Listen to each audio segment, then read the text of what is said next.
नमस्कार, इस चैनल पर आने के लिए आपका बहुत बहुत स्वागत है।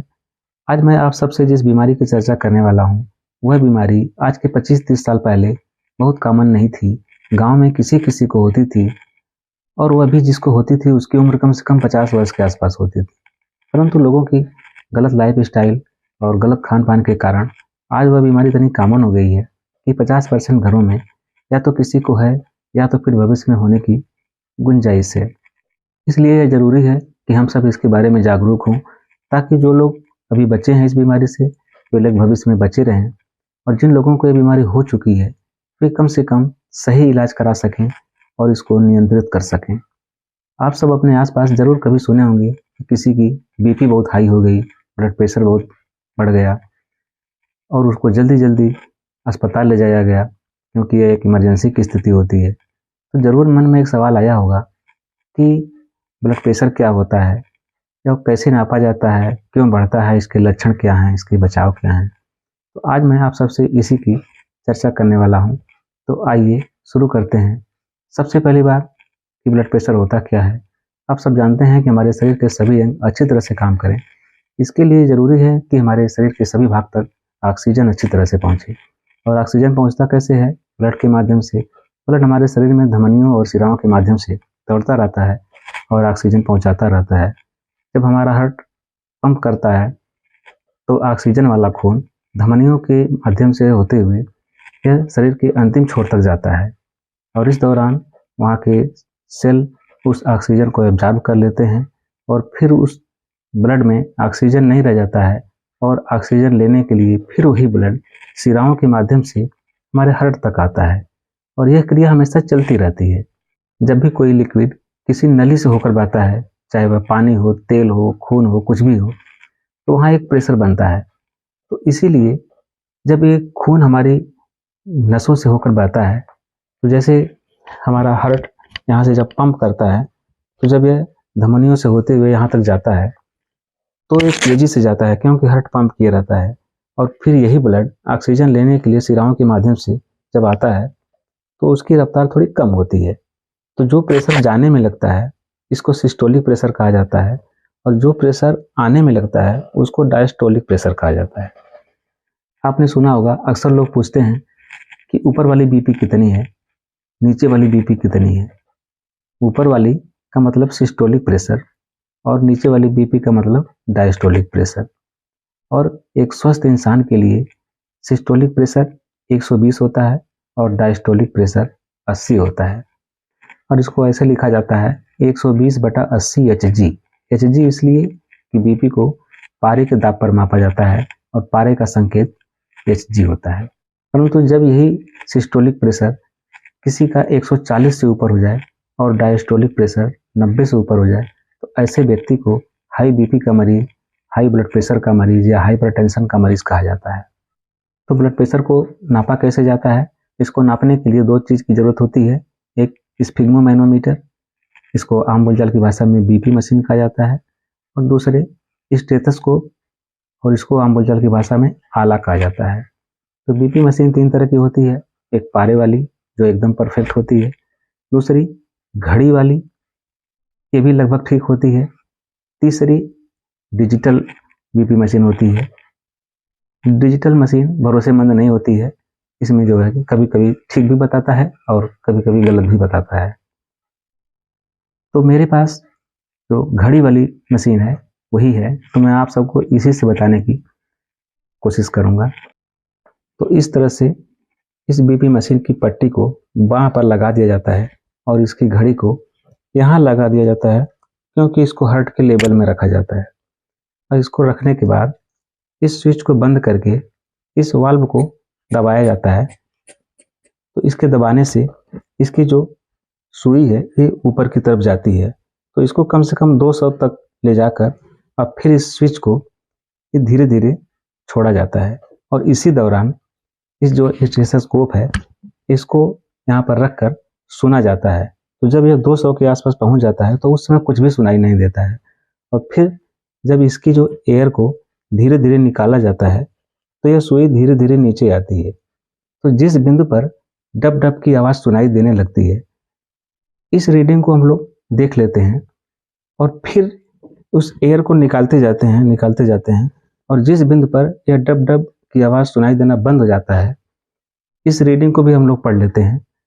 तो जिस बिंदु पर इस डब डब की आवाज़ सुनाई देना शुरू हुआ था, वह जो है सिस्टोलिक प्रेशर होता है, और जिस बिंदु पर यह डब डब की आवाज़ सुनाई देना बंद हो गया, वह डायस्टोलिक प्रेशर होता है।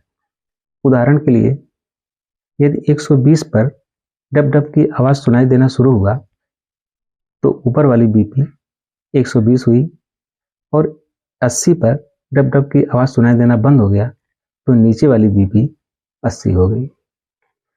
अब सबसे ज़रूरी और सबसे मुख्य बात कि हाई ब्लड प्रेशर आखिर होता क्यों है। तो इसका सबसे पहला और सबसे मेन कारण है कि हमारी नसों में कोलेस्ट्रॉल के जम जाने से ऐसा होता है। शुरू में जब हम इसके मरीज नहीं होते हैं, उस समय हमारी नसें कुछ इस तरह की होती हैं, यानी अंदर से पूरी जगह होती है, आराम से ब्लड इसमें से जाता है, कम प्रेशर से जाता है। परंतु जब हमारी लाइफ स्टाइल गलत हो जाती है, खान पान ऐसा हो जाता है, ज़्यादा तेल घी, ज़्यादा चिकनाई का इस्तेमाल करते हैं और शारीरिक श्रम कम करते हैं, तो वह अतिरिक्त चर्बी कोलेस्ट्रॉल के रूप में हमारी नसों में अंदर की तरफ जम जाती है, और फिर हमारी नसें कुछ इस तरह की हो जाती हैं। तो जब इसमें जगह कम हो जाती है और ब्लड के जाने के लिए जगह कम होती है, तो वही ब्लड प्रेशर से जाता है, यानी कि ज़्यादा प्रेशर लगता है, तब यह बीमारी हो जाती है। दूसरा कारण है ज़्यादा चीनी और ज़्यादा नमक के इस्तेमाल से। ज़्यादा चीनी के इस्तेमाल से यह चीनी कार्बोहाइड्रेट में परिवर्तित होती है और अंत में फिर यह फैट के रूप में ही परिवर्तित हो जाती है, जो हमारी नसों के अंदर जमती है। और जो नमक का इस्तेमाल ज़्यादा किया जाता है, तो नमक का एक गुण है कि यह शरीर से पानी निकलने नहीं देता है, पेशाब कम होती है। तो जब यह ज़्यादा पानी शरीर में इकट्ठा होता है, यानी कि नसों में वो पानी रहता है, तो उसमें एक अतिरिक्त प्रेशर बनता है और यह हमारे किडनी को भी नुकसान पहुंचाता है। हाई ब्लड प्रेशर का जो तीसरा कारण है, कोई किडनी संबंधित बीमारी हो। जब किडनी संबंधित कोई बीमारी होती है, तो किडनी अपना फंक्शन अच्छी तरह से नहीं कर पाती है, न तो खून से विषैले पदार्थ को निकाल पाती है, न तो यूरिया निकाल पाती है, और न तो शरीर से अतिरिक्त नमक निकाल पाती है। तो इस तरह से यह हाई ब्लड प्रेशर का एक कारण बनता है। तो चौथा कारण है इन शुगर की बीमारी हो। जब शुगर की बीमारी अनियंत्रित ढंग से काफ़ी दिन तक रहती है, तो किडनी अपना फंक्शन ठीक से नहीं कर पाती है, और या फिर ज़्यादा दर्द निवारक दवाओं के इस्तेमाल से किडनी क्षतिग्रस्त हो जाती है और फिल्टर ठीक से नहीं कर पाने के कारण हाई ब्लड प्रेशर की नौबत आ जाती है। जो हाई ब्लड प्रेशर का पांचवा कारण है, वो खून गाढ़ा होने के कारण भी ऐसा होता है। और खून गाढ़ा होने का तो एक कारण है कि पानी कुछ लोग बहुत कम पीते हैं, तो इसके वजह से खून गाढ़ा होता है। और दूसरा जो सबसे बड़ा कारण है कि बहुत ज़्यादा आराम की ज़िंदगी, शारीरिक श्रम न करने के कारण भी खून गाढ़ा होता है और अंत में हाई ब्लड प्रेशर की नौबत आती है। जाड़े के दिनों में ठंडी की वजह से नसें सिकुड़ती हैं, तो सिकुड़ने से उसके अंदर की जो जगह है वो कम होती है, और जाड़े में लोग पानी भी कम पीते हैं, तो खून भी कुछ गाढ़ा हो जाता है। इसीलिए ठंडी के दिनों में लोगों की जो ब्लड प्रेशर है वो गर्मी के अपेक्षा कुछ बढ़ जाता है, और जो लोग पहले से ब्लड प्रेशर के मरीज हैं उनका और बढ़ जाता है। उनके दवाओं में कुछ परिवर्तन करना पड़ता है, डोज बढ़ाना पड़ता है। हाई ब्लड प्रेशर होने का जो छठवां कारण है, वो मानसिक तनाव है। जो लोग ज़्यादा मानसिक तनाव लेते हैं, हमेशा मानसिक तनाव में ही जीते हैं, उन लोग अक्सर हाई ब्लड प्रेशर के मरीज हो जाते हैं। अब आइए देखते हैं कि हाई ब्लड प्रेशर का लक्षण क्या है। यानी घर पर जहाँ नापने की सुविधा नहीं है, तो कैसे पता चलेगा कि ब्लड प्रेशर हाई है। तो जिस भी व्यक्ति का ब्लड प्रेशर हाई होता है, उसके सिर में दर्द होता है, चक्कर आता है, सीने में भारीपन होता है, सीने में दर्द भी होता है, घबराहट होती है, चिड़चिड़ापन होता है, दिल की धड़कन उसको खुद ही सुनाई देती है, और छोटी छोटी बातों में उसको गुस्सा आता है, अनिद्रा होती है, रात में नींद भी अच्छे से नहीं आता है। यही सब इसके मुख्य मुख्य लक्षण हैं। जब ब्लड प्रेशर बहुत ज़्यादा हो जाता है, सिस्टोलिक प्रेशर 200 के ऊपर और डायस्टोलिक प्रेशर 120 के ऊपर चला जाए, तो वह स्थिति बहुत ही खतरनाक हो जाती है। अक्सर ब्रेन हेमरेज हो जाता है, और ब्रेन हेमरेज यदि हल्का हुआ तो लकवा मार देता है, और यदि ज़्यादा हुआ, व्यक्ति कोमा में चला गया, तो उसकी मृत्यु होने की पूरी चांस होता है। अब आइए देखते हैं कि इसका इलाज क्या है। यानी कि जिस व्यक्ति को हाई ब्लड प्रेशर हो गया, उसका मरीज हो गया, तो वह क्या करे, उसके लिए कोई उपाय है? तो मैं आपको बता दूं कि इसका कोई अस्थायी इलाज नहीं है। जो लोग इसके मरीज हो चुके हैं वो लोग इसको नियंत्रित कर सकते हैं दवाओं द्वारा, और इसमें नियमित दवा का सेवन करना पड़ता है। इसके लिए रेमिप्रिल, लोसार्टान, एम्लोडिपिन, निफेडिपिन, इसी तरह की और भी कई दवाएं आती हैं। और अक्सर इन दवाओं के साथ मूत्रल औषधियाँ इसमें मिली होती हैं, यानी कि पेशाब को बढ़ाने वाली। ज़्यादा पेशाब निकलने से शरीर से अतिरिक्त पानी और नमक निकलता है, तो इससे भी ब्लड प्रेशर कम हो जाता है। परंतु इसमें यह जान लेना बहुत ज़रूरी है कि कई लोग क्या करते हैं कि जब ये दवा खाते हैं, उनका ब्लड प्रेशर नॉर्मल होता है, तो वो लोग समझते हैं कि अब ये ठीक हो गया, फिर दवा छोड़ देते हैं। परंतु ऐसा नहीं करना चाहिए, ये ठीक नहीं होता है। जब इस दवा का सेवन किया जाता है तो 24 घंटे के लिए जो नसें हैं वो चौड़ी हो जाती हैं, तो ब्लड के बहने के लिए, ब्लड के जाने के लिए जगह मिलती है, तो उसका प्रेशर कम हो जाता है। परंतु जब दवा का असर खत्म हो जाता है तो वह फिर से नसें उसी अवस्था में आ जाती हैं और फिर जगह कम मिलती है, और फिर आपका जो बीपी है फिर से बढ़ जाता है।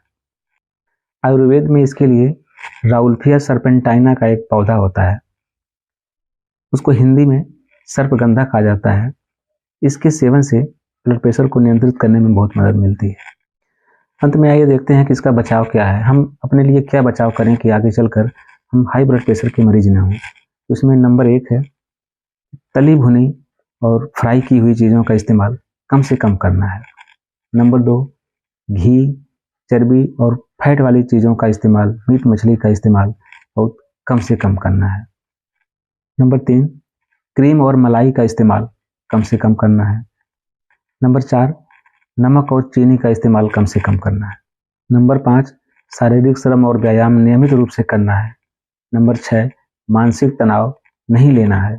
नंबर 7, पर्याप्त मात्रा में पानी पीना है। नंबर 8, यदि शुगर की बीमारी हो तो दवाओं द्वारा उसको नियंत्रित करना बहुत ही जरूरी है। और नंबर 9, दर्द निवारक दवाओं का इस्तेमाल बहुत कम से कम करना है।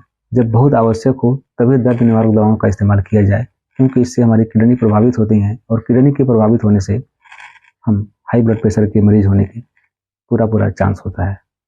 तो मुझे उम्मीद है कि ये वीडियो आप सबको पसंद आई होगी और आप सबको अच्छी तरह से समझ में आ गया होगा कि ब्लड प्रेशर क्या होता है, हाई ब्लड प्रेशर क्यों होता है, इसके कारण क्या हैं, बचाव क्या हैं, सब कुछ इस वीडियो में बताया गया है। तो यदि वीडियो पसंद आए तो लाइक, शेयर और सब्सक्राइब करें।